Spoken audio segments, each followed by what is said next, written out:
Dictation start होगा 5 second के बाद। यह करीब 90 साल पुरानी बात है। एक बनारसी बंगाली किशोर बहुत शौक से कलकत्ता पहुंचा था।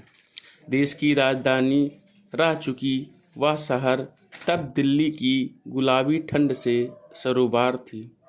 कलकत्ते से समुद्र ज़्यादा दूर नहीं, पर वह उस हुगली नदी की गोद में बसा है जिसमें गंगा जल बहता है। बहुत खूबसूरत बात है कि बंगाल में आते ही गंगा जी ज़्यादा कलाकार हो जाती हैं। अपना नाम पद्मा और हुगली रख लेती हैं। बहरहाल वह ज़माना था जब कलकत्ते में खड़े होकर बनारस के रस को महसूस किया जा सकता था। वह किशोर भी उसी रस में डूबा था। कहीं से सितार, कहीं से शहनाई तो कहीं से मृदंग की गूंज उठती थी। वहाँ विशाल संगीत समारोह चल रहा था।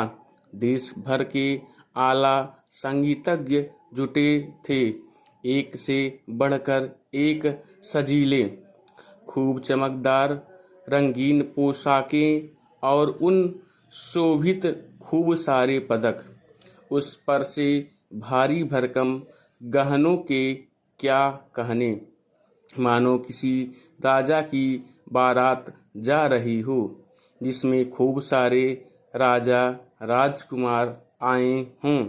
पूरा जौहर जलवा दिखाने पर संजीलों की भीड़ में एक बहुत सादे और साधारण से व्यक्ति भी विराजमान थे।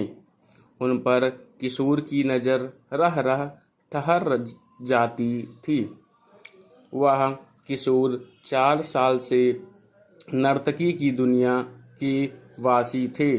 10 साल की उम्र से ही यूरोप घूम रहे थे। एक से बढ़कर एक कलाकार सामने आए थे, पर अभी नज़र बार बार ऐसे सज्जन पर ठहर जाती थी जो कतई प्रभावशाली नहीं दिखते थे। किशोर ने शायद अपने बड़े भाई शंकर से पूछा तो पता चला कि साधारण दिख रहे संगीतज्ञ का नाम उस्ताद अलाउद्दीन खान है।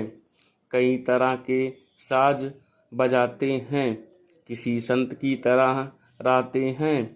वाकई वह किसी दीपक की तरह लग रहे थे, जिनकी संगीतमय आभा कानों में घुल रही थी, दिल में उतर रही थी और नसों में पसर कर रोम रोम हर्षित कर रही थी।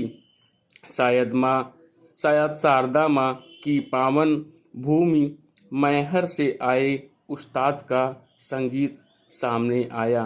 तब चारों तरफ फैले सजीले लोग अपना अर्थ खो बैठे। मन बोल उठा कि ऐसे उस्ताद से जरूर कुछ सीखना चाहिए।